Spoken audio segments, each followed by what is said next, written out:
ô can giống hủ lơ cho nên mà can giống hủ chúng chút chào chú cái tao ra xem cháu bây giờ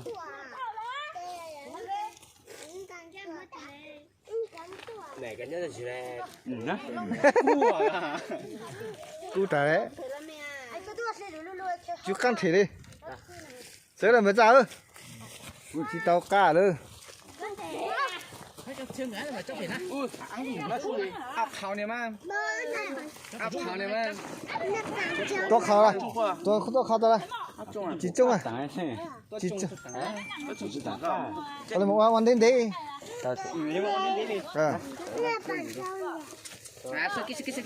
cậu à bà tao xử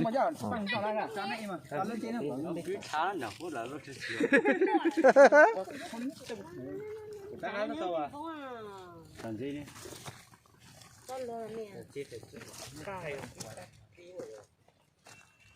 chẳng có anh nào mà nhìn được cái gì có chết rất chết rồi này mới hay chứ phải học rồi giờ chân đi cả to lười lại cái xe mình đi xe ra đẩy vào cái kia rồi tôi sẽ to phải cho nó sẽ to cho cứ đi hà lúa hà nó à cho nên là tôi nóng đi à ôi đi mà tôi hút đi này tin rất đẹp thế rồi cho nên mình nào còn miếng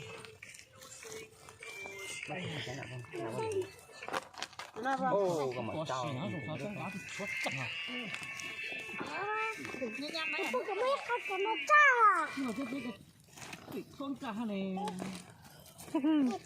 giờ con gà hạt khơi chế quả đi hỏi luôn mà đi hỏi luôn chính chúng mà luôn luôn rất là tê quá đó tê có chung một quả sáng chạy cái tê đó là chủ khát đi cho hoa khát tiêu đó là phai chú hoa phai đấy ô cái này cái gì chao hay được chắc là lúc phai cái gì được hay được chắc là tại vì gì chú lúc phai là gì chú được chắc chứ được chắc luôn đó là phao cháu lúc phai rồi nha ô hôm nay mình chúng ta sẽ chú được chắc rồi cháu lúc phai rồi hậu táng hà rồi tôm khai đấy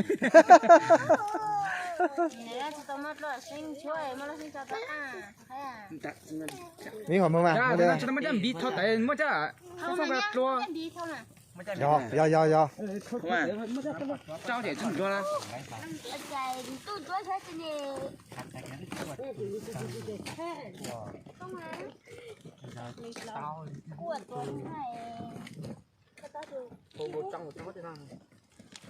chơi im một tí này ta đi vào tối ta mình mang được tao tí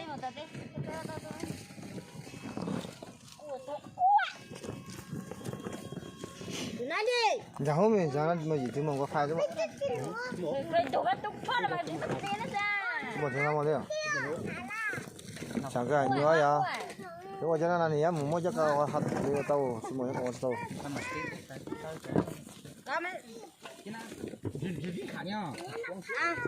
can tí đi nữa cứ tìm mong cho nó mà nó tạm sức có thải nó đi nó to chồng à nó cho chồng thăm ban chiều đấy sai dung này mùng ma thằng đấy mất chết đó là đó là một bóng vậy tao nói mùng ma đâu tao nói mùng ma cái thằng chó nó trên bông vậy lâu sinh lâu có làm mày sinh ra năm lâu làm mày lâu là trên bông à trên cả đấy chuột nó hôm nay cái lâu là trên bông à cả tao mà Đánh một cái nhau nhỉ ba. Mình thấy hơi nè. anh chơi phúc khai rồi Phúc ăn đâu lẽ. Cho đánh nó hua cho đánh nó cho sao vào. Đánh nó chết đánh đâu hua. Đánh nó chết. cái này cho tao xin cái đánh dính này cái gì đánh dính cái này. Không cái suy nghĩ tao những cái qua để nó tôi cũng rồi. Ơi, anh em mình. Nè. Cái gì không hú mà. còn hả Dạ, tụi tao ăn được, ăn được, nhớ tao. Cao. Nhìn thấy mà, nhìn thấy Có tiếng gì mà khoa. À, Có khoa chẳng rồi đó. Ăn nam nữa chứ thằng cả. Hả? Lo ăn này đi mua cái gì nó. Tôi mới cho phụ cho mấy cho tôi cái nhưng mà cái nhung tao. chỉ hậu trong cả mình gì à. Cho sao tiền là tiền chịu đó và giá cũng phải cả. Trên này tôi cho mình cái cắn nào được. Này ít tiền mà tiền. Nó cái thằng tôi mà nó thằng. Đủ Cái thằng này dầu tôi biết mà nó thằng. Đâu có à. Thế này. ôi cái này mà Áp căng cái thẳng thằng này dầu tôi mà. Nó chết lên mà. sữa được cái tiền mông luôn Tao nó là. nông này mình ăn bao sữa rau này theo lại bỏ khó đi luôn Tao nó nào. Hết tao lo.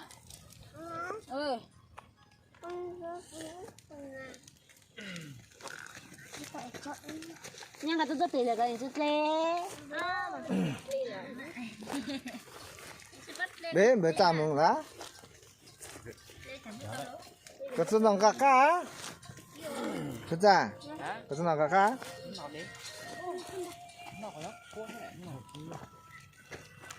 có là chút nào sống à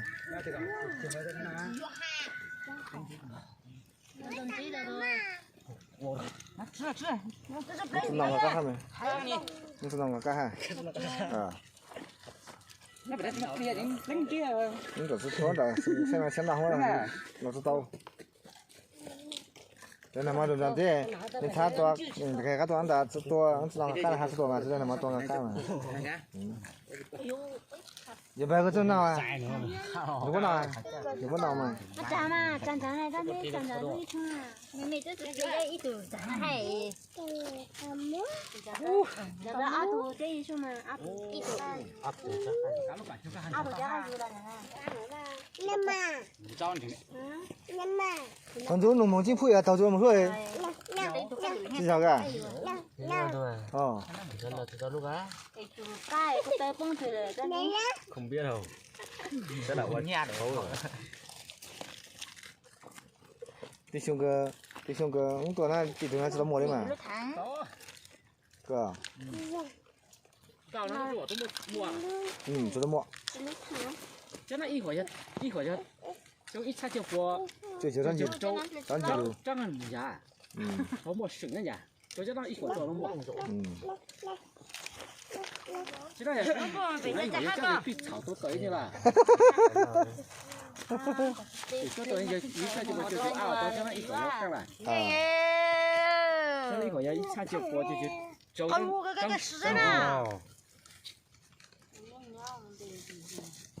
Chân chả mà. Nó thằng nào. Con tôi không biết là con đi chơi mà. Đi ăn. Con như lúa. chụp căng thả cọ Nhà không còn đi từ nhà. Tôi đâu à ổn thế bây giờ. trong mình chỉ nhiều cái này thằng mình bao mình mới dọn giấy mà chi mà hay ít cái tủ luôn ủi là tủ cái bên này ổn thế này. hay mình bao mình mới dọn giấy chi mà hay nó luôn lo Bây giờ Cho nó nhận chứ nhà mà cả. nó nổ nó tụi mày dọn giấy chi đây chắc là dọn đấy một tủ mà mấy tủ vẫn là rủa tủ xúc tua tủ rủa bao mà sửa xe tụi thì bao mà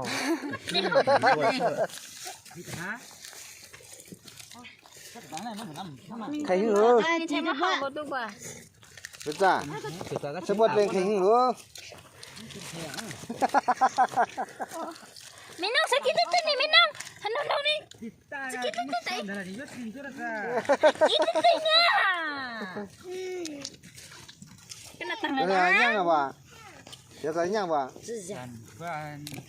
cái nhang được bé ồ được bé Cái này cái nào? còn theo áo xa lên bị chạy đi bộ nè sao mình trâu à thôi. Cái cái chỉ áo xa là được. Anh anh suy lù. tôi lọt lo lên cho nhá này giờ bây giờ xuống từ chắc lọt lo cái này quá tuột ít lại rồi cái bị tăng số xong phải đến 6 tôi được cái áo xa lên châu Hả? bây giờ ha đâu Một tấm á, mình Chơi từ này. Mình trắng á. tôi sang tả ra tôi giờ tăng số xong á nhà 阿啥人子？哦，后来没你喜欢搞脚香，阿啥人找喜欢你啊？搞鱼香，哎，就这么对月没是要办饺子噻。做工都对香，就这么对你做啥子么干的还找路子？lúc ăn nè 干鸡哦，干肉哦。 tu chế chính nhạc tu ha mà cái giờ tao chưa có lòng vào tay á Ô, cái thứ sao hay bị chạm mẹ. Apa nak pasal apa? Kita tak tunjuk pun dia. Nó mà mình sẽ là nó mà. Nó. Ok, hay chưa tổ. Cứ trả luôn, mới trả. Tôi nhận được. Không phải to, không to. Chúng nó nhận được thì có chúng nó mà. Được.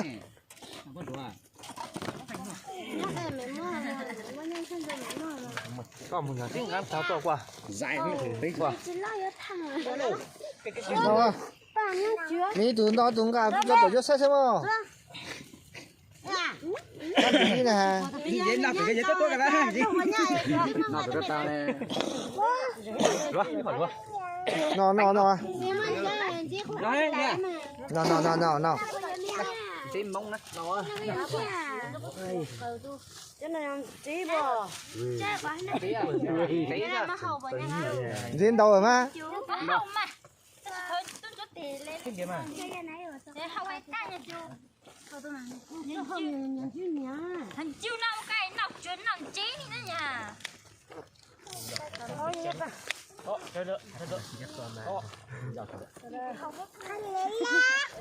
Mày bao mày lên rất chả lồng sức lý tổ hay mày giả không mà lý thử.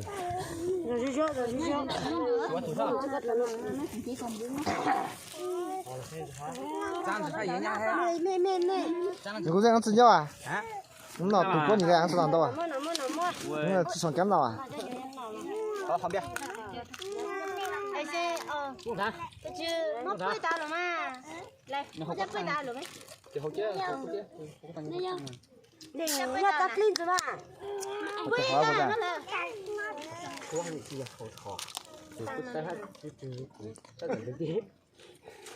để nhất kinh rồi nè nha học gì mà nha được rồi Thế được chân cho các bạn nữa. ôi gì mà chỉ mắm đi bố cái hỏng Em có biết mua khởi thì bé biết khang đủ hai. Sao để cứ tìm mong đợt này chỉ giờ nó chia cứ tìm mong một chỉ cây cho cái mà chỉ bỏ sợ lúc cho trong thù xía tả cờ chỉ mua trên này nhót lo kìa nên sao để cứ tìm mong này xùa đó chạy lúc trong xía giờ chạy thú thư đợt này cha thế tôi được tạo ra thì giờ tụi tá tề mình chỉ cho để cha chịu thế đồ sổ nên sẽ được nó xùa cái gì mong nhon đẹp tê giờ để tụi thứ này bỏ tao cũng lúc bây giờ này ba cũng chia sẻ thì lại rồi ba ít tụi cái gì ba tụi cái gì ít tụi bỏ tụi ba tụi sẽ được bây giờ cái gì mong chế tụi ba tụi cái tụi theo tụi ba tàu lúc này nó có gì nói gì đâu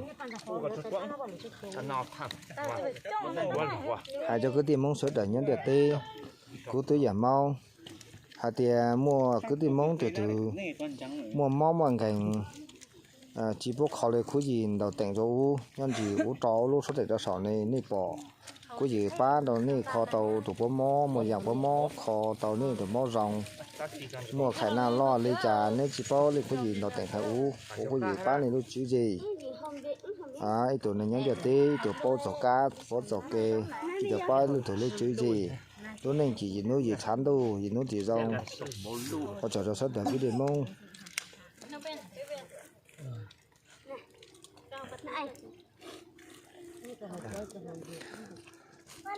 hai cho cái điểm mong này tụi này tua luôn điện phải phải vì giờ đã tụi này giờ tao ú tụi trong bảo tao bé cả tụi cứ bảo tao bé cho nó xong lúc này rồi cho tụi xin chi tụi cứ bảo này cho ú tụi sợ trong này chỉ cái no hai cho số tao cái điểm mong chỉ bao tao